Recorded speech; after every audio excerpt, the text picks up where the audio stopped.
காய்ஸுங்க பார்த்தீங்கன்னா என்னோடய மொதல் வீடியோ. இது என்னோடய வீடியோ எல்லாம் நான் இதில் பதியணுங்கிறதுக்காக நான் போடுறேன். ஃபஸ்ட் வீடியோ என்னன்னு பார்த்தீங்கன்னா, நான் பெரிய மெடிக்கல் இஷ்யூவில் இருக்கேன். ஆமாம், ஒரு ஸ்கின் அலர்ஜி மேலே ஃபுல்லாக ரேஷஸ் ரொம்பவும் கஷ்டப்பட்டுருக்கிறேன். அந்த ரேஷஸை பார்த்தீங்கன்னா நீங்களே பயந்துருவீங்க. நான் இன்றைக்கி ஹாஸ்பிட்டலுக்கு போகிறேன்.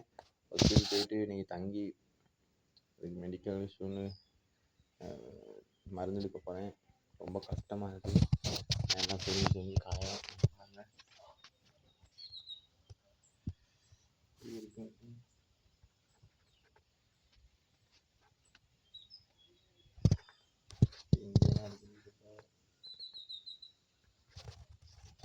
ரொம்பவும் கஷ்டமாக இருக்குது. இப்படி மருந்து எடுக்க போகிறேன். பார்த்தீங்கன்னா சரியான அரிப்பு தாங்க இல்லை. போக போகிறேன். போயிட்டு ஹாஸ்பிட்டலில் இருந்து பார்ப்போம் என்ன நடக்குதுன்னு. சரியாக இருந்துச்சுன்னா கடவுள்